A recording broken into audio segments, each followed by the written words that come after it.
Derrière ce portail se cache quelque chose qui n'apparaît pas sur la carte de la ville.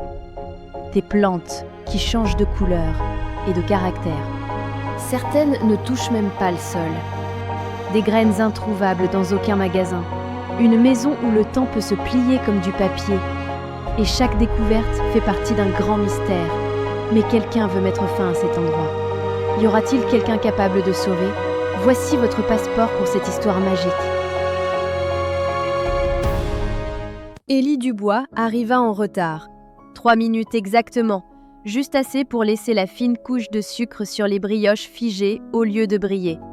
Il pédalait à toute allure dans la rue du Genévrier, son vélo grinçant comme une vieille cafetière. L'aube d'un presque printemps donnait au trottoir une odeur de craie tiédie et au ciel un bleu fragile. Devant le kiosque, M. Douglas haussa les journaux d'une main et lança « Toujours des torsades à la cannelle, Élie ?» Élie agita la boîte en carton au-dessus de sa tête. Une vapeur au parfum de cannelle lui caressa la joue comme une promesse de petit déjeuner. Priya Kapoor lissa à côté de lui, même route, même retard, mais elle semblait se jouer de la gravité. Son casque couvert d'autocollants fusées frôlait les branches nues des platanes. Un demi-quart de rue derrière, Lucie comptait les fissures du trottoir tout en pédalant, pour oublier qu'elle roulait plus vite qu'elle ne l'aurait voulu. Dans le sac entrouvert de la fillette, Vesper, la minette exploratrice, scrutait le monde avec des yeux de lanterne. Avenue Glencrest, l'odeur du café torréfié et celle d'un magasin en rénovation, col fraîche et sûre, dansaient autour des deux cyclistes. Entre ces parfums se glissa celui tout nouveau de beurre noisette et de sirop d'érable. La clochette en laiton de la boulangerie Maple & Clock tinta lorsqu'ils empruntèrent l'allée pavée. Sous un magnolia encore couvert de bourgeons se tenait une femme coiffée d'un chapeau de paille, genoux tachés de terre, sécateur dépassant de la poche de son tablier en jean. « Livraison ?» demanda-t-elle. « J'ai senti la cannelle jusqu'en bas de la rue Colonie ?» Sa voix évoquait un arrosoir frappant une terre chaude, douce mais sûre. Élie posa la boîte sur un seau renversé. « Torsade à l'érable ! Moi, c'est Élie. Voici Priya, Lucie et Vesper. Grace l'aime. Mais Grace suffit. Je m'occupe du jardin derrière l'ancienne bibliothèque. » Elle montra le bâtiment de briques rouges d'à côté, fenêtres voûtées, masquées de planches. Même enfermée, elle renvoyait la lumière, comme si elle se souvenait d'avoir été des vitraux. Lucie tira la manche de son frère. « Un jardin de bibliothèque ? C'est minuscule. Le tien est plus petit que 4 livres. » Grace rit. Son rire cliquetait comme 3 carillons de bois qui se frôlent. « Assez grand pour qu'on oublie l'heure. Vous voulez jeter un coup d'œil ? Les brioches resteront chaudes. » Ils avaient 16 minutes avant la rentrée des classes. Priya haussa un sourcil. Cela voulait dire « L'aventure vaut bien l'emploi du temps ». Il y acquiesça. Grace ouvrit le portillon. Les gonds gémirent comme un orchestre répétant une note unique après des décennies de silence. De l'autre côté, s'étendait une cour large comme un demi-îlot, cachée à la rue par de hauts murs de briques. 2 érables argentés dressaient des branches polies. Leurs bourgeons serrés n'étaient encore que promesses d'applaudissements verts. Des allées courbes bordaient des plates-bandes d'herbes et de fleurs. Là où le soleil perçait le branchage, il peignait des pièces d'or sur la terre sombre. L'air sentait la menthe froissée, le cèdre humide et la douceur minérale des galets de rivière. Ils appuyèrent leur vélo contre un banc. Le gravier craqua comme des miettes de toast. Grace ôta ses gants et se pencha sur un coussin de menthe citronnée. Lucie huma la feuille. La fraîcheur qui s'en échappa balaya les poussières d'hiver logées dans ses pensées. « Cette feuille m'a tenue éveillée l'année où mon mari dormait à l'hôpital », confia Grace, ses doigts lissant la tige comme une page ancienne. Priya effleura le romarin. La brise mêla résine et sel, et un klaxon lointain sonna tel un navire. « Voici ma haie des promesses du matin », expliqua la jardinière. « Chaque jour, je choisis une petite grâce à y confier. Certaines fois, c'est la haie elle-même. Même un parfum peut sauver un mardi. » Arrivée au souci, pièce d'or orangée, Grace secoua une fleur et la glissa derrière l'oreille de Lucie. La fillette se redressa comme gonflée d'hélium. Un rouge-gorge sautilla. Vesper avança de 2 pas, puis s'assit, feignant la philosophie. Élie respira cette terre si riche qu'elle avait goût de pain noir. Près de la serre, Priya arrêta un papier qui claquait dans le vent. Elle lut d'une voix plate. Plan de réaménagement municipal, propriété de la bibliothèque destinée à un parking. Suppression des espaces verts. Début des travaux, 15 mai. Grace soupira. Les urbanistes sont passés la semaine dernière. D'adorables gens très pratiques. Les voitures ont besoin de place, les jardins ne votent pas. Ellie imagina l'asphalte enterrant le chemin de thym et les histoires que les racines protégeaient. Sa mâchoire se contracta. Grace remarqua son trouble. « Ce n'est que de la terre !» tenta-t-elle, mais sa main tremblait au-dessus du romarin. « C'est plus que ça !» dit-il. Elle réfléchit, puis sortit de son tablier une petite bourse de toile. On y entendait des graines cliquer comme des perles minuscules. 3e génération de lavande, rapportée de notre voyage sur l'île de Vancouver. Si vous pouvez convaincre le monde que ces graines comptent, prenez-les. Mais attention, elles ne pardonnent pas la précipitation. Ellie rangea le sachet près des brioches. La cannelle et la lavande se mêlèrent en une nouvelle odeur qui l'appela mentalement « espoir sucré ». Ce soir-là, la boulangerie fermait quand Ellie raconta tout à sa mère, Claire Dubois. La vie de démolition, les feuilles porteuses d'histoire, la déception qui inclinait le jardin comme un bateau qui chavire. Claire essuya ses mains pleines de farine. Son regard se fit braise. Brûler une bibliothèque est laid. Enterrer un récit sous le bitume l'est tout autant, juste plus silencieux. Va à la vieille maison. Les portes s'ouvrent quand on frappe avec une intention claire. La nuit se posa entre les lampadaires, tandis qu'il pédalait. Priya emportait éprouvette et bandelette PH. Lucie, une lampe de poche et Vesper. Ellie, les graines de lavande. Au 17 passage Iverson, la maison centenaire semblait attendre. À l'intérieur, le papier peint sentait le citron et la poussière de charbon. L'horloge grand-père affichait toujours 19h18, mais l'air alentour retenait un souffle. Vesper sauta à terre, queue battant la mesure. Ils poussèrent la porte du cellier. Traverser le seuil donna la sensation d'entrer dans une eau à température du corps.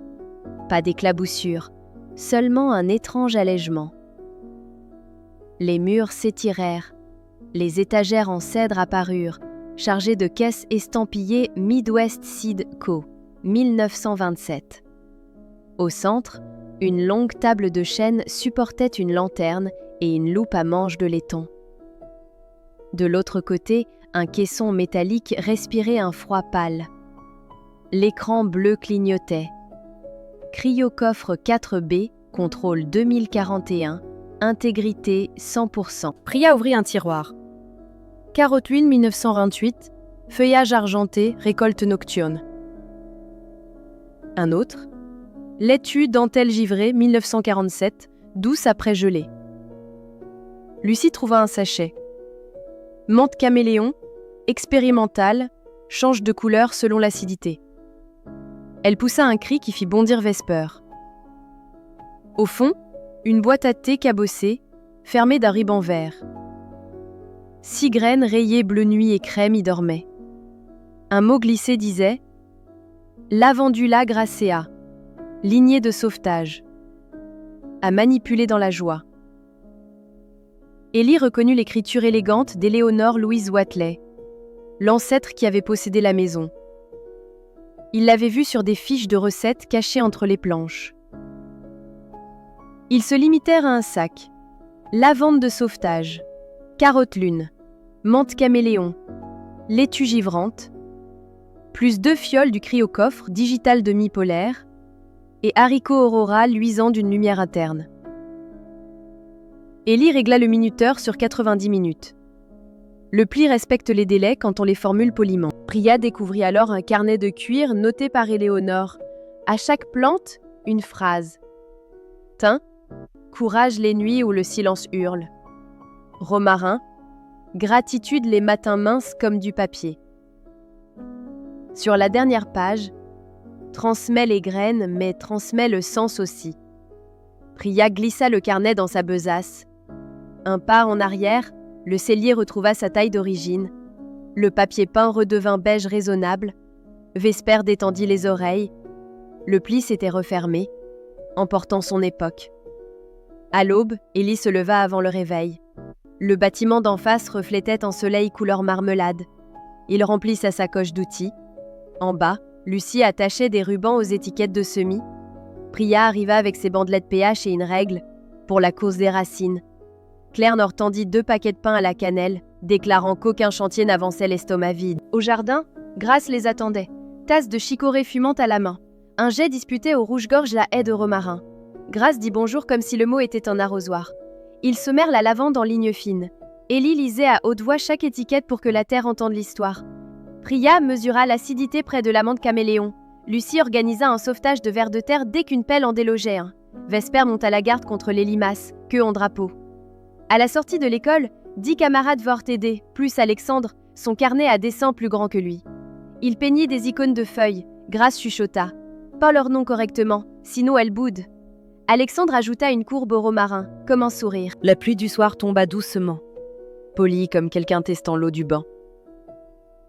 Les gouttes foncèrent la terre, rendirent la vie d'expulsion presque transparent. Le mot supprimé semblait soudain tendre. Grace verrouilla le portillon au crépuscule. Élie laissa un paquet de pain sur son perron. Il savait qu'elle le trouverait après leur départ, quand il serait trop tard pour des remerciements embarrassants. Sur les blogs, les titres résonnèrent comme des diapasons. Un jardin secret menacé par l'asphalte. Des graines extraordinaires peuvent-elles sauver un simple pâté de maison? Les icônes d'Alexandre furent reprises. Les commentaires explosèrent d'émojis en forme de cœur et d'espoirs botaniques mal orthographiés. La mairie annonça une audience publique le 8 avril. Grace, yeux rivés sur l'écran qu'on lui prêta, murmura qu'elle pouvait parler pour le romarin, mais pas forcément pour un micro. La semaine suivante, 3 classes en sortie scolaire envahirent le jardin. Le thym fut aplati sous des baskets, un gobelet oublié dans la lavande.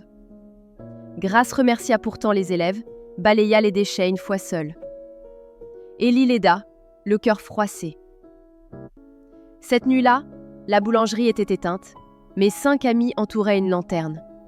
Alexandre esquissa un carnet format passeport, couverture frappée d'une feuille.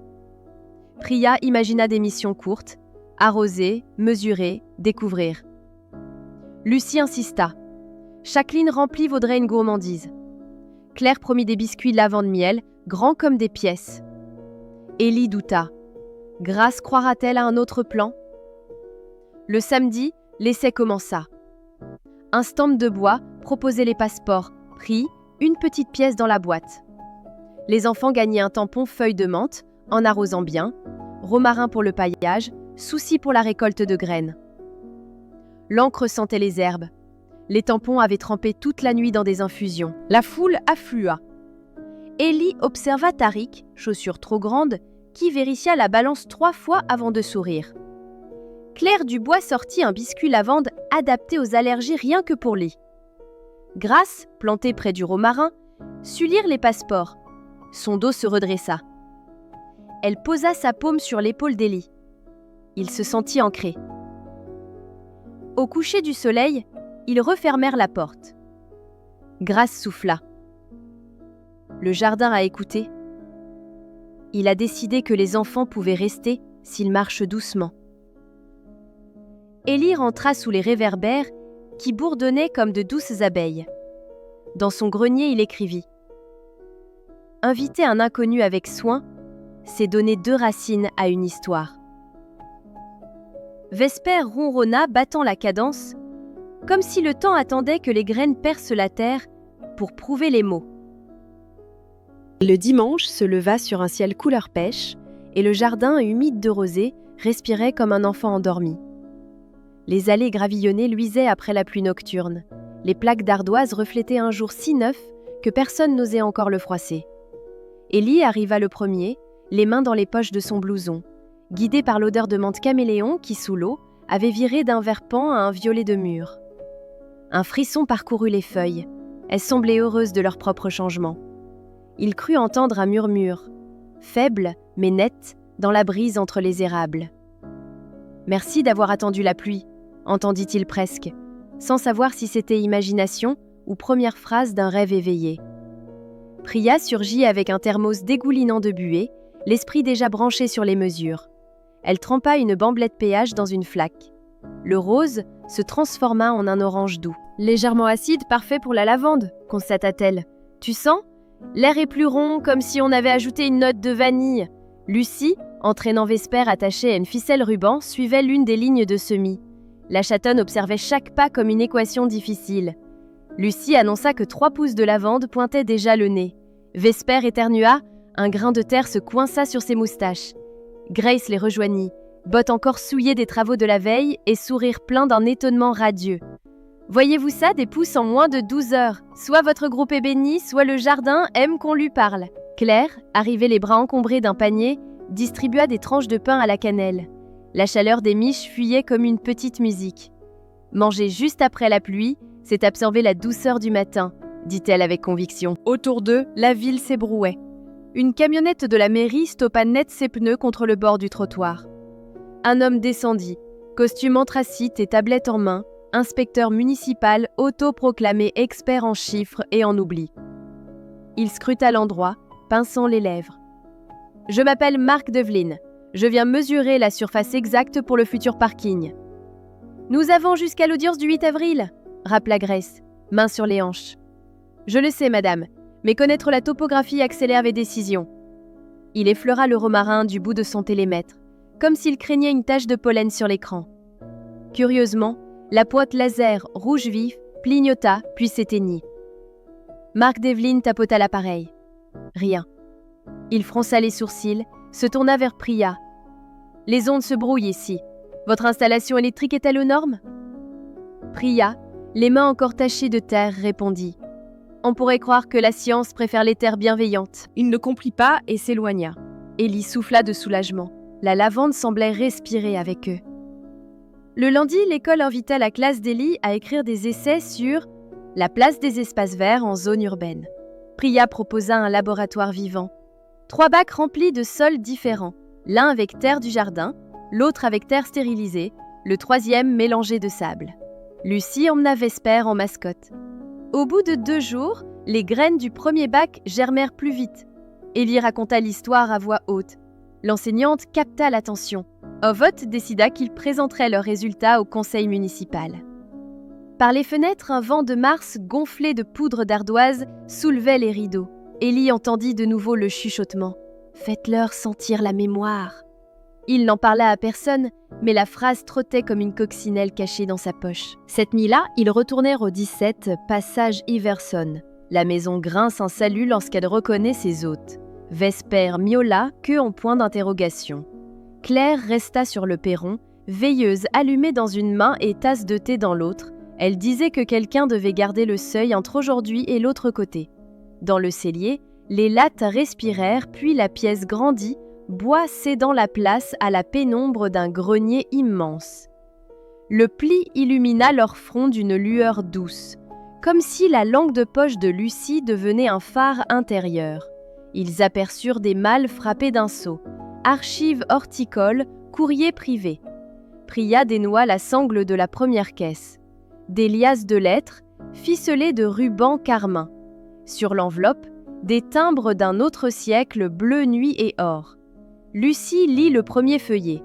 Date 1920 à 1925. Ma chère Éléonore, les boutures de romarin plantées près de l'ancien puits tiennent bon.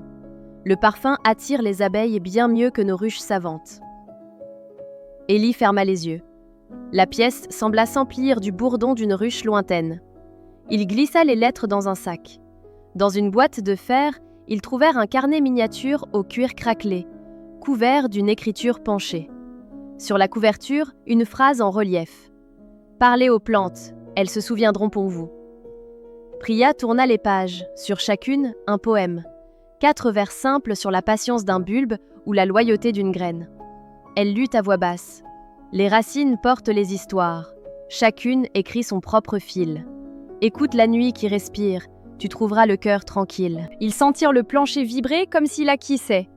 Dans un coin, Lucie découvrit un cylindre de verre, parchemin roulé à l'intérieur. Elle défit le bouchon, une odeur de térébenthine et de pain remonta. Le parchemin représentait le jardin tel qu'il était 100 ans plus tôt, dessiné à l'aquarelle. Même disposition des allées, mêmes érables argentés. En bas, une annotation, classée havre nourricier par la Société botanique de Montréal, 1924. Priya, yeux ronds. Si c'est un site historique, Le parking ne peut pas le remplacer légalement. Il nous faut une preuve officielle, répliqua Ellie, là où Mark Devlin ne verra pas qu'un vieux dessin. Ils cherchèrent. La poussière chatouillait leurs narines. Dans une poche de la grande armoire, un dossier relié de ruban blanc, scellé du notaire de la ville, 1948. Lucie souffla dessus, le seau rouge s'effrita. À l'intérieur, un acte désignant la parcelle comme « jardin public expérimental » à préserver pour recherche sur la biodiversité locale. Signature, maire de l'époque. « C'est ça qu'il nous faut !» s'exclama Priya. Vesper, assis sur une caisse, battait la queue comme un métronome. Ils glissèrent l'acte, le plan et une poignée de lettres dans un tube étanche. Le temps commençait à se contracter. Les murs reprenaient leur échelle modeste de cellier.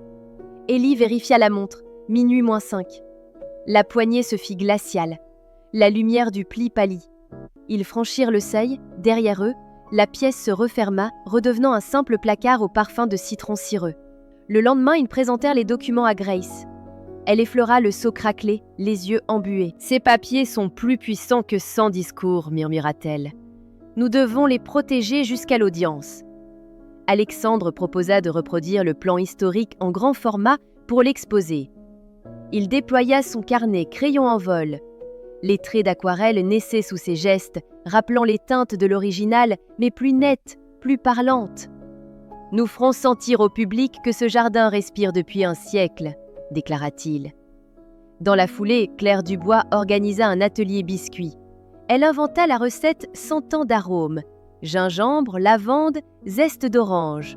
Les enfants tamponnaient des feuilles d'érable en sucre glace. La semaine s'écoula, rythmée par les visites scolaires et les séances de peinture. Mark Devlin revint, cette fois avec 2 ouvriers et une perceuse de sol. Mais dès qu'ils tentèrent de forer, la machine patina. Le mandrin vibrait sans rien pénétrer, comme si la terre devenait acier à leur approche. L'ouvrier, visage cramoisi, jeta un regard incrédule à sa machine. La perceuse s'éteignit d'un coup. « Pas aujourd'hui », sembla souffler le vent dans les érables. Grace, poliment, offrit du thé. Mark Devlin, frustré, refusa, s'éloigna en promettant de revenir avec autorisation judiciaire. Le soir même, Lucie, inquiète, demanda à Ellie si la terre se battrait seule jusqu'au bout. Ellie répondit qu'il devait l'aider. La graine a besoin de lumière pour percer la croûte. Il pensa encore au murmure « Faites-leur sentir la mémoire ». L'idée vint. Réaliser un parcours sensoriel. Permettre aux visiteurs de toucher la menthe caméléon, d'écouter les abeilles, de respirer la lavande, de goûter les graines grillées, de regarder les aquarelles. Le jardin parlerait dans la langue de chacun des sens. Priya approuva. Le samedi avant l'audience, ils mirent le plan en action. Alexandre accrocha de petits panneaux. « Regarde, écoute, respire, goûte, touche !» Claire Dubois installa une table de dégustation. Infusion de romarin, pain à la cannelle, biscuits lavande. Priya disposa des loupes et des écouteurs, captant le bourdonnement des abeilles grâce à un micro minuscule. Les gens affluèrent, d'abord par curiosité, puis comme attirés par un aimant lent et chaleureux. Un journaliste posa à Grace la question rituelle. « Pourquoi un jardin vaut-il mieux qu'un parking ?» Elle répondit simplement, les yeux vers les plates-bandes, « Parce qu'un parking reste muet, tandis qu'un jardin peut raconter votre histoire. L'asphalte ne retient pas la pluie, il n'apprend rien aux enfants. Ici, chaque feuille se souvient de la main qui l'a plantée. » L'article fut partagé des centaines de fois. Dans la boutique de photocopie, la file atteignit la rue. Chacun voulait une affiche montrant le plan coloré d'Alexandre, légendé. Havre nourricier depuis 1924, protégeons-le. La veille de l'audience, la lune pleine blanchissait les toits. Ellie ne trouvait pas le sommeil. Il écoutait la circulation nocturne, théâtre lointain. Un léger grattement à la fenêtre. Vesper, infiltré, portait à son collier un petit rouleau de papier. Ellie le déroula, y figurait un nouveau poème, écriture inconnue mais rappelant celle du carnet d'Éléonore. « Si la peur serre ton cœur, sème une histoire et attends. Quand le jour aura pris couleur, le monde écoutera ton chant. » Il sourit, glissa le billet dans la poche intérieure de sa veste. Le 8 avril arriva. La salle du conseil, haute et ronde, sentait le vernis et la poussière de dossiers. Les bancs se remplirent d'enfants au visage plein d'encre de tampons, de parents portant badge feuilles de menthe, d'étudiants aux sacs ornés d'abeilles dessinées. Sur l'estrade, les conseillers municipaux chatoyaient de costumes sombres. Grace prit la parole en premier. Sa voix d'ordinaire douce devint solide comme le tronc d'un chêne. Elle raconta les débuts du jardin, la botaniste Éléonore, la mention de site expérimental. Elle présenta le plan historique, puis l'acte notarié. Murmure dans la salle. Priya exposa les mesures pH, la germination accélérée, les comparaisons de sol. Lucie brandit un passeport débordant de tampons exhibant les signatures de plus de 200 enfants. Alexandre projeta les dessins, le jardin hier, aujourd'hui, demain. Pendant une seconde, les murs lambrissés semblèrent respirer, reflétant la lumière verte des feuilles. Puis Élie s'avança, un sachet transparent dans la main, contenant 3 minuscules graines striées bleu nuit. Voici la 3e génération de lavandes rapportée d'un voyage très lointain. Ces graines contiennent déjà la mémoire de leur parfum. Vous pouvez les enterrer sous le bitume, elles dormiront dans l'oubli. Ou vous pouvez leur laisser la terre et la ville gagnera un parfum que les voitures ne sauront jamais imiter. Il ouvrit la paume, une odeur de lavande, légère mais précise, se propagea, mêlée d'une nuance de cannelle. Un silence épais suivit, presque tactile. Le maire, la barbe poivre et sel, prit la parole. Il remercia les enfants pour leur passion, reconnut les documents d'archives, puis demanda un vote. Les mains se levèrent, d'abord timides, puis unanimes. Prolongement d'un battement, le projet de parking fut suspendu, décision renvoyée à une commission de préservation historique. Un soupir de soulagement parcourut la salle, comme un vent doux traversant un champ de blé. Lucie serra Élie si fort qu'il en sentit ses côtes. Vesper, en contrebas, poussa un miaulement bref, satisfait. À la sortie, le crépuscule baignait la ville d'une lueur rose. La foule, rassemblée devant la mairie, se dispersait lentement, emportant biscuits, affiches et morceaux d'espoir encore chauds. Priya observa Élie. « C'était ton parfum, n'est-ce pas ? Cannelle et lavande. »« Notre parfum, corrigea-t-il. » Ils marchèrent tous vers le jardin. Là, sous les premiers lampadaires, le romarin diffusait une lueur qui n'existait peut-être que dans l'imagination. Mais chacun la voyait. Grace passa sa main sur l'écorce d'un érable, comme on caresse un dos familier. « Ce n'est qu'une bataille gagnée, dit-elle. Ils reviendront, armés d'arguments neufs. » Élie hocha la tête. « Alors la lavande devra fleurir avant qu'ils ne trouvent le prochain prétexte ? Et quand elle fleurira, la ville ne pourra plus oublier son odeur. » Il leva les yeux, au-dessus des murs, la lune semblait sourire, ronde et lumineuse comme un pain tout juste sorti du four. Dans la nuit tendre, un murmure revint, distinct cette fois, transporté par la brise qui coula entre les haies. Les souvenirs plantés aujourd'hui seront l'ombre fraîche de demain. Élie ferma les yeux, respira. Le jardin veillait, et avec lui, l'écho du pli du temps, prêt à s'ouvrir encore si la terre avait besoin de se souvenir plus fort. Le printemps s'installa pour de bon. Grelots de pluie sur le zinc, parfum de lilas fondu dans la poussière des rues. Pourtant, dans le jardin derrière l'ancienne bibliothèque, c'était un printemps d'un genre nouveau, décidé à jouer avec les règles du temps. Les pousses de lavande, dressées depuis une semaine déjà, affichaient des pointes d'argent, comme si l'été avait fait une révérence anticipée. Élie remarqua le premier ce détail impossible. 2 bourgeons éclatés montraient des fleurs presque ouvertes, alors qu'on n'était qu'en avril. Il posa un doigt sur la tige. Une chaleur tranquille pulsa sous l'épiderme vert. Priya vérifia aussitôt température et taux d'humidité. « Tout est normal », déclara-t-elle, l'air incrédule. « C'est la plante qui triche, pas le climat. » Lucie, agenouillée près des soucis, trouva un nœud de racines translucides qui pulsait comme les veines d'un poignet. Vesper renifla, éternua, puis se mit en faction, pelage gonflé. Grace arriva avec son sécateur, mais s'arrêta net à la vue des lavandes presque fleuries. « Elles veulent prouver leur valeur avant la commission, » souffla-t-elle. « Parfois les plantes prennent nos soucis à cœur. » À l'école, les élèves transformèrent leur projet scientifique en exposition itinérante. Chaque classe recevait, durant 1 jour, une mallette d'odeur.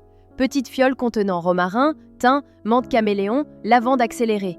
Au dos d'une carte, un court poème extrait du carnet d'Éléonore. Dans les couloirs, l'air devint herboriste. Les professeurs éternuaient de bonheur. Le proviseur, pourtant rétif à toute nouveauté qui ne figure pas au programme, proposa d'ouvrir la fête de la science municipale avec le stand du jardin historique. Priya dressa mentalement la liste des expériences. Comparaison de taux d'oxygène autour des plates-bandes, mesure du stress chez les visiteurs via un capteur cardiaque, avant-après sniff de lavande. Lucie voulut ajouter « concours de câlin d'arbre », idée finalement validée. Élie, lui, gardait en poche le billet trouvé sur le collier de Vesper, comme un talisman. Chaque fois qu'il le relisait, il croyait entendre l'ancienne maison inspirée. Une nuit de mi-avril, alors que la lune formait un croissant d'argile fine, Élie se surprit à rêver qu'il ouvrait la porte du cellier et que de l'autre côté, s'étendait un verger en pleine lumière d'août, rangé de pommiers chargés, herbes hautes, air saturé de guêpes. Au milieu, le vieil horloge grand-père battait le tempo d'un été oublié. Quand il s'éveilla, une odeur de pommes mûres flottait toujours dans sa chambre. Il enfila un pull, sortit pieds nus sur le palier. Lucie, tout aussi réveillée, tenait Vesper sous un bras. « J'ai rêvé qu'on manquait de pommiers pour la prochaine époque », chuchota-t-elle. Leurs souffles se croisèrent dans l'obscurité. La nuit semblait déjà deviner leur décision. Le lendemain, après les cours, ils retournèrent au 17, passage Iverson. Claire leur tendit une lampe tempête. « Le pli se nourrit du vouloir, dit-elle. Plus votre raison est claire, plus la porte s'ouvrira droit. Vêlés dans le cellier, la poignée frissonna sous leurs doigts. Un souffle d'air tiède s'épandit, léger comme une exhalation de foin. Ils franchirent le seuil.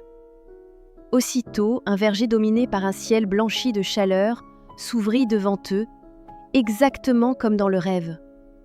Les pommiers formaient des couloirs de feuilles sombres, pommes rubis ou dorées.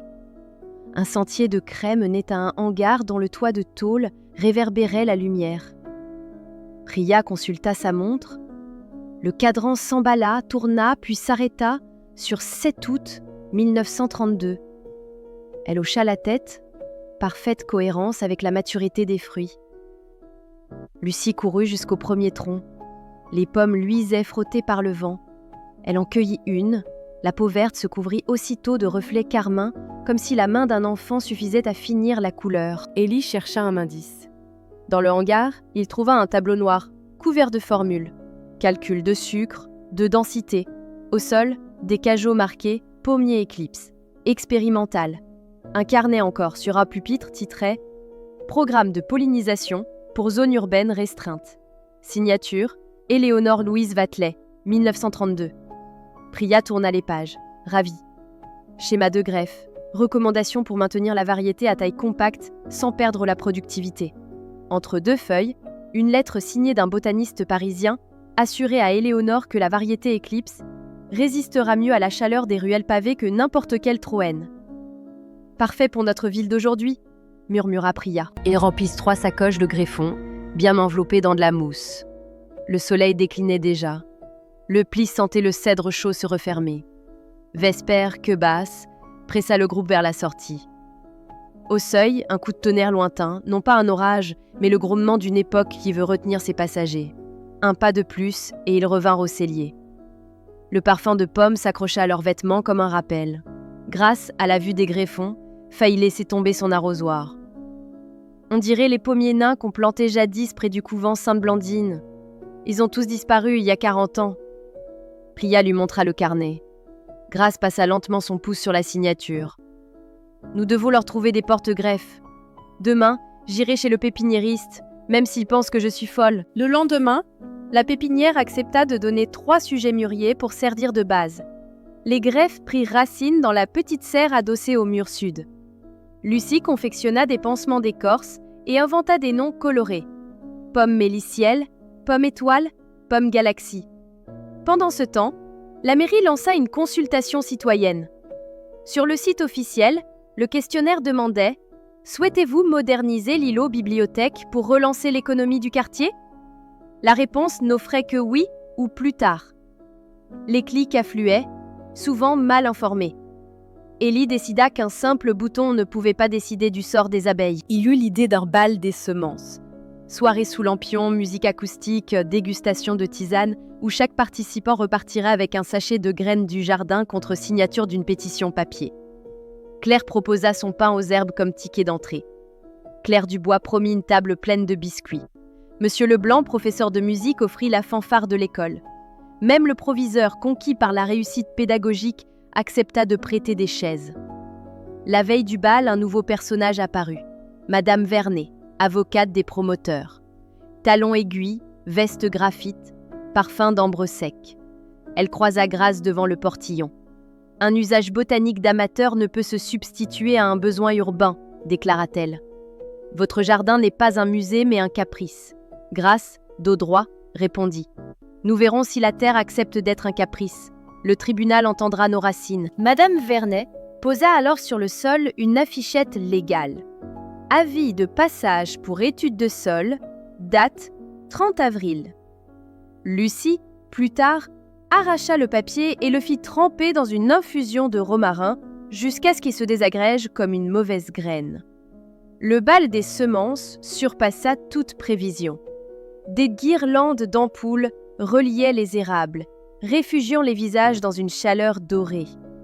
La fanfare joua un vieux swing qui fit danser Priya avec Tariq, chacun fou de bonheur de voir l'autre louper un pas. Les sachets de graines partirent comme des petits pains. Menthe caméléon, digital nuit polaire, laitue dentelle givrante, et bien sûr, la lavande étoilée. Élie, poste d'information, expliquait le projet de verger nain. Les yeux brillants des voisins l'encourageaient. Un vieux monsieur raconta qu'il avait goûté, enfant, à une pomme éclipse lors d'une kermesse d'hôpital. Il en gardait le parfum d'une confiture qui n'existe pas. Il signa la pétition d'une main ferme. Au bord de la piste, Madame Vernet observa, lèvres pincées. Elle ne signa rien, mais repartit avec un biscuit à la lavande. On la vit le humer avant de le mordre, l'air soudain moins assuré. La tempête se déclencha 3 jours plus tard. Des rafales arrachèrent des tuiles, couchèrent les tulipes fraîchement plantées. Dans la serre, un carreau se brisa. L'un des porte-greffes faillit geler. Grâce et Élie passèrent la nuit à recouvrir les plants d'une bâche. Au matin, leurs mains tremblaient de fatigue. Mais la greffe tint bon. Le même jour, un avis officiel apparut. Séance judiciaire avancée au 7 mai pour raison de calendrier. Priya calcula. Il restait 18 jours. Les greffes auraient à peine le temps de montrer les premiers bourgeons. Ils décidèrent d'un coup d'éclat. Présenter au tribunal la preuve vivante d'un pommier éclipse prêt à fleurir. Lucie se porta volontaire pour parler. Une enfant, dit-elle, ferait comprendre aux adultes. Elle prit ses cours du soir sur la respiration ventrale, avala des gorgées de tisane de romarin pour chasser le trac, répéta son texte sous la véranda, vespère en public, attentif. Le 5 mai, la greffe la plus vigoureuse montra un apex rose. On aurait dit un oisillon sortant de la coquille. Élie installa la plantule dans une caisse en bois gravée du sceau Éléonore, retrouvée dans le cellier. Priya mesura la vitalité. Chlorophylle haute, tige souple. C'était un miracle horticole, mais personne ne s'en étonnait plus. Claire, pour l'occasion, inventa une tarte pomme-cannelle-lavande qu'elle appela trèfle citadine. Elle promit d'en apporter une part à Madame Vernet, si elle écoutait vraiment. Le 7 mai, aube lacrée. Le tribunal siégeait dans une bâtisse austère, colonnes de granit et plafond qui avalaient les mots. Pourtant, quand Élie entra, il crut sentir un fil de romarin derrière les bancs. Peut-être l'audace de l'espoir.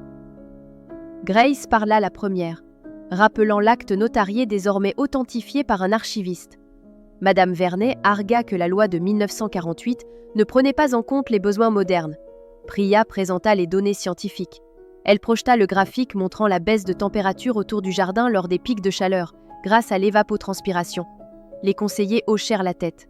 Puis Lucie avança, la caisse dans les bras. Dans le bois sombre, le jeune pommier semblait une torche verte. Lucie inspira, déclara « Quand on est petit, on nous dit que les racines donnent la force. Cette racine-ci, c'est la vôtre aussi.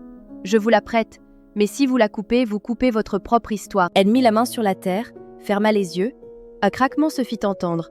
Un pétale rose se déplia, premier signe de floraison. Un murmure parcourut la salle. Même Madame Vernet retint son souffle. Élie, à l'arrière, crut entendre le pli respirer au-delà des murs du temps.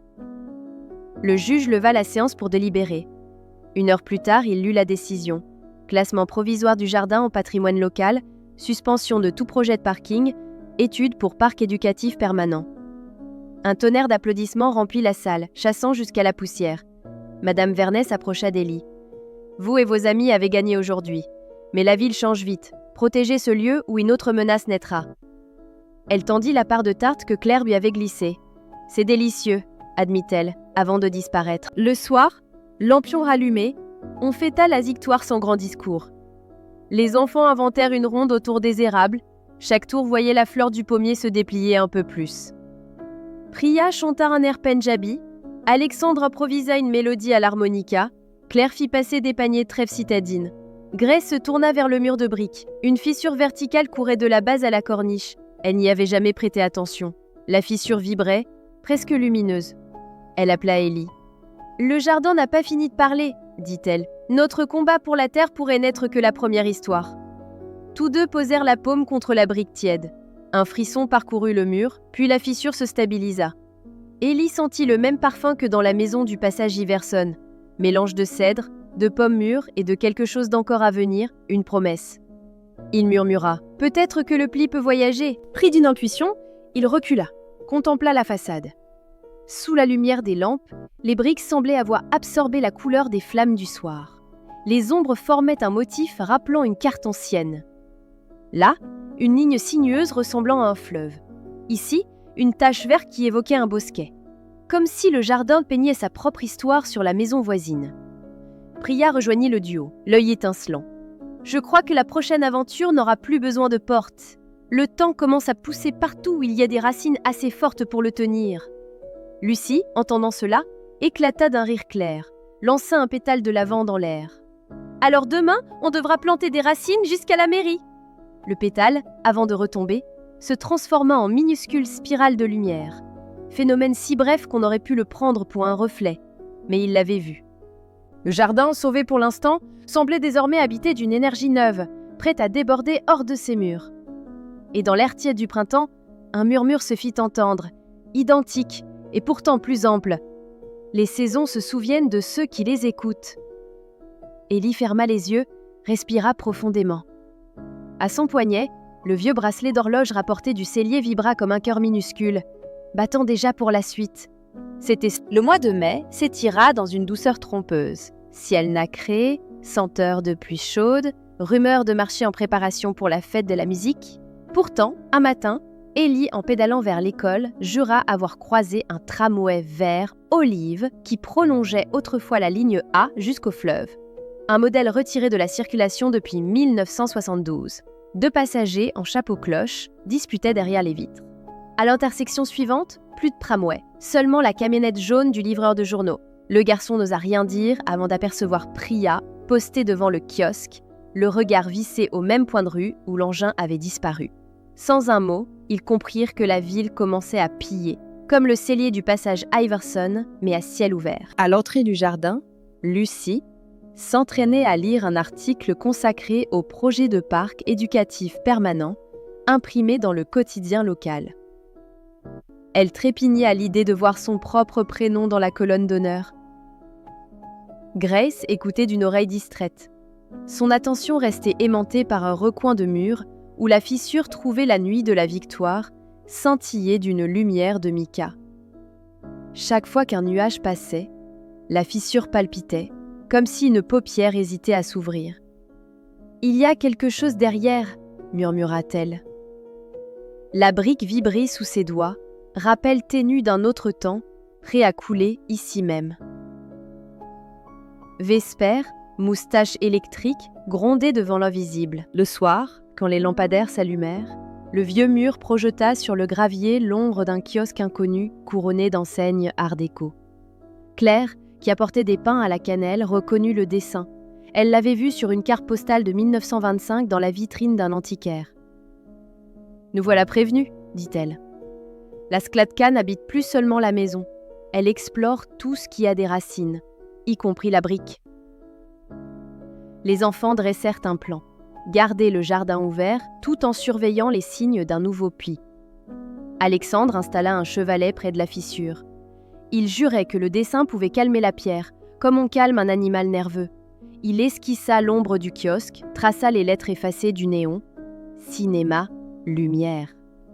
Au dernier trait, la fissure cessa de luire, satisfaite. Mais la ville entière se mit à montrer des souvenirs. dans la rue des Ébénistes, un parfum de charbon frais rappela l'ancienne forge disparue. Sur la place du marché, des pavés légèrement bombés formaient à la tombée du jour la silhouette fugace d'une halle médiévale. Les passants se frottaient les yeux, persuadés d'avoir rêvé. Les enfants, eux, comprirent.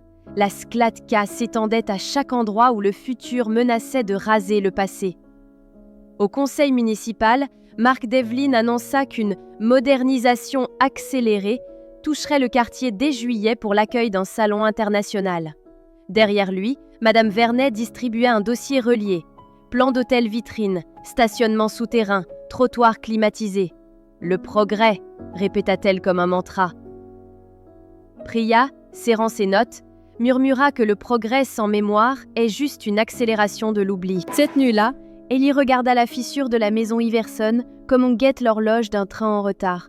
Il s'approcha, sentit la chaleur rougeâtre d'une fin d'été inexpliquée. La poignée du cellier tourna toute seule, un souffle s'en échappa, saturé d'odeurs de tournesol et de paille brûlée. Dans la pièce agrandie s'étalait un paysage que personne n'attendait. Champs asséchés, terre craquelée, pommiers éclipses réduits à des troncs gris. Au loin, un panneau solaire renversé luisait sous un ciel blanc. Une date clignota sur un vieux drone échoué parmi les herbes. 17 août 2085. Le futur, tremblant, venait demander secours. Priya observa le sol poussiéreux, pH trop bas, eau absente. Elle prit en échantillon, referma le flacon, puis, d'instinct, tous reculèrent hors du cellier. La porte claqua, redevenant simple bois. Lucie sanglotait. Son pommier Galaxy en pot fleurissait depuis 2 jours. Et pourtant là-bas, même sa descendance semblait morte. « Le puits nous montre ce qui pourrait arriver si on laisse la ville sécher les racines », dit Grace. Les lampes du couloir grésillèrent. « Alors il faut soigner le présent avant que l'avenir ne s'effrite. » Le lendemain, dans la serre, les greffons se portaient à merveille. Alexandre proposa un festival des racines vivantes à la place de la foire commerciale. Atelier de compost, contes botaniques, musique, exposition de dessins des époques croisées. Claire promit des pains parfumés aux ingrédients des 4 saisons. Claire Dubois inventa une boisson pétillante à base de menthe caméléon et de sirop d'érable. Tariq s'improvisa DJ, collectant des enregistrements de chants d'oiseaux à superposer sur un beat urbain. Il leur fallait convaincre la mairie avant que les promoteurs ne coulent la première dalle. Ellie se rendit chez Madame Vernet avec un sac de terre du futur. Il étala la poussière stérile sur un carnet d'actes notariés. L'encre se brouilla, rongée par l'acidité. « Voilà la ville que vous préparez, dit-il. » L'avocate, pâle, toucha la page du bout de l'ongle, sans réponse. Le jour de la présentation, la salle des fêtes exhalait encore la peinture fraîche commandée pour le salon international. Les enfants plantèrent des caisses de lavande aux fenêtres pour couvrir l'odeur chimique. Les conseillers, intrigués par ce parfum, oublièrent un instant leur graphique. Priya déploya sur écran géant 2 images. La photo d'archive de 1924 et le cliché futuriste du cellier. Entre ces 2 extrêmes se trouve le présent, qui vous appartient, déclara-t-elle. Les murmures se turent. Grace lut alors un court texte dans le carnet d'Éléonore. Chaque graine porte un souvenir et une promesse. Détruire la graine, c'est perdre la promesse. Ces mots résonnèrent comme un gong.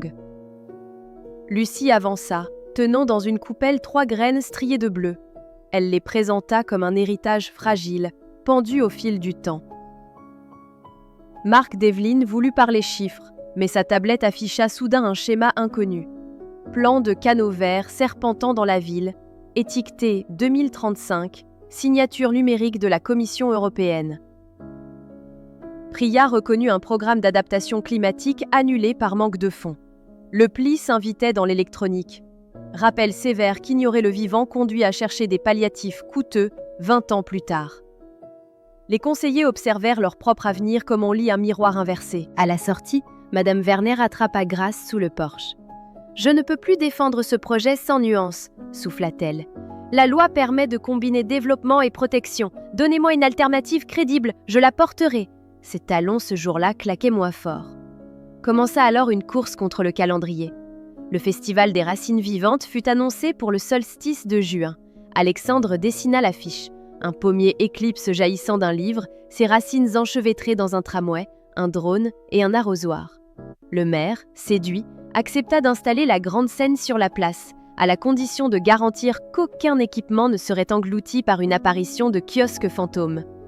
Priya câbla des capteurs autour du jardin. Si l'électricité variait comme lors du test laser de Devlin, une alarme retentirait. Les répétitions commencèrent.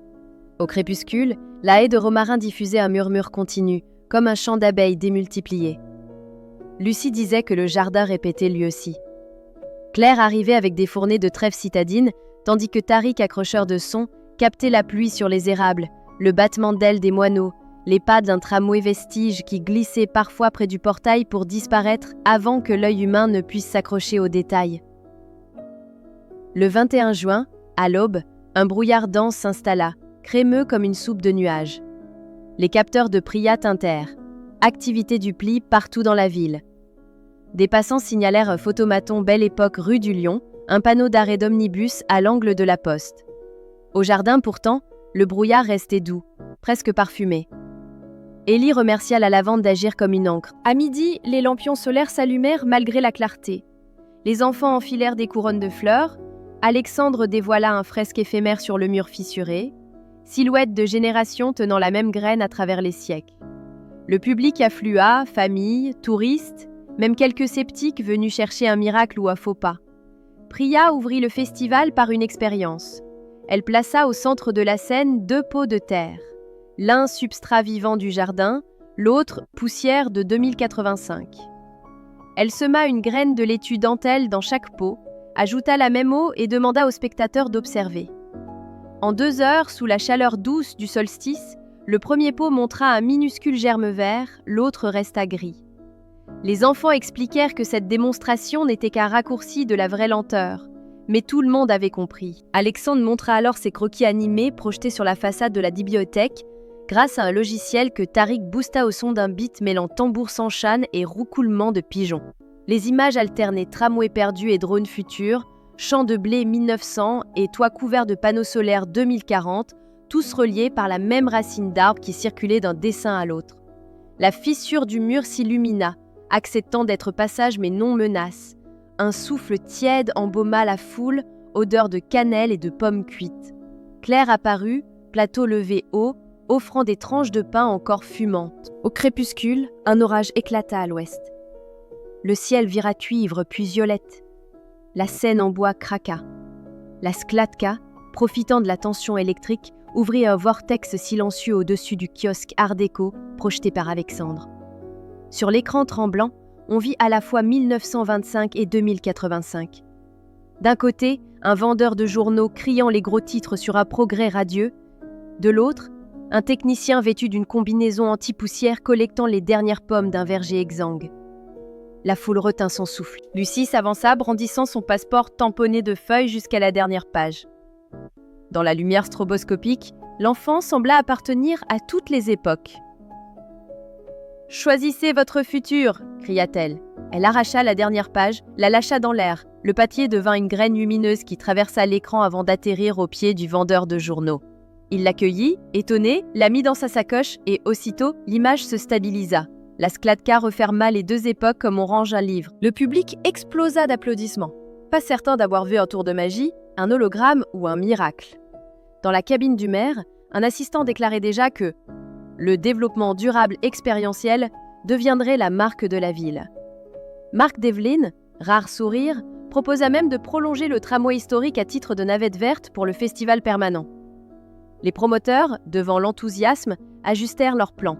Hôtel réduit, parking transformé en agora végétale arrosée par récupération d'eau de pluie, il restait à convaincre Madame Vernet que le dossier tenait légalement. Elle arriva, talons prudents sur le gravier encore mouillé, tenant une fleur de lavande dans ses plis de jupe.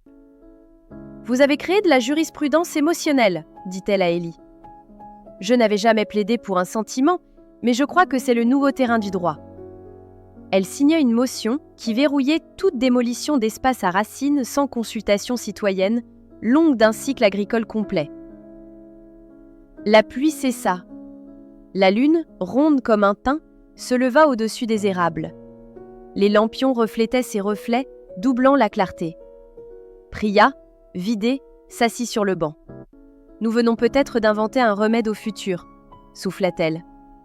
Tariq, casque sur une oreille, répondit qu'il mixerait le mot remède dans son prochain morceau. La nuit se termina en danse lente entre les plates-bandes, les enfants traçant de petites spirales de lumière avec des bâtons étincelles.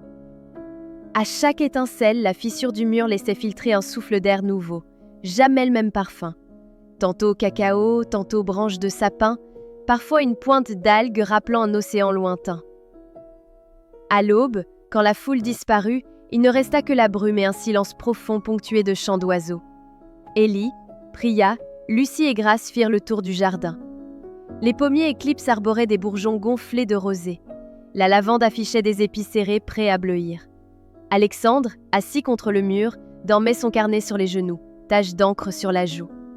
Claire, d'une voix douce, ordonna de rentrer se reposer. Avant de partir, Élie sentit de nouveau le sol vibrer sous ses semelles. Il posa la main sur la terre, un battement ferme, régulier, comme un second cœur. Il pensa au futur désormais ouvert, aux souvenirs invitant l'espoir à prendre racine. Dans le ciel, un moineau tracé par Alexandre la veille à la craie semblait s'animer puis, un clignement plus tard, redevenait dessin. Le pli n'avait plus besoin de murs, il respirait avec la ville. « Il faudra veiller à ce que personne ne confonde miracle et décor », dit Grâce. Élie acquiesça. « Heureusement, nous avons un jardin pour nous rappeler qu'un miracle se nourrit d'eau, de patience et de mains terreuses. » Sur le chemin du retour, le tramway vert olive réapparut, roulant à vitesse lente. Élie et Priya montaient sans ticket. Le conducteur, figure mi-ombre mi-lumière, leur adressa un clin d'œil. Sur le tableau d'affichage antérieur clignotait une seule destination. Demain matin, arrêt jardin. Le tram glissa, silencieux, autour de l'angle puis se dissipa dans la brume, ne laissant derrière lui qu'une odeur de métal huilé et de fleurs d'acacia. Ils descendirent place des Érables, pile devant la boulangerie où Claire sortait la première fournée du jour. L'horloge indiquait 7 heures.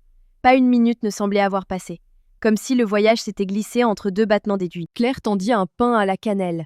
« Alors, le futur a bon goût ?» demanda-t-elle. Élie mordit dans la croûte tiède. La cannelle dialoguait avec la lavande restée sur ses mains. Il répondit d'un hochement de tête. Au-dessus des toits, le soleil levait ses premiers feux, et dans cette lumière neuve, la ville entière semblait respirer avec eux, prête à écrire la suite de son histoire en laissant chaque racine choisir son époque.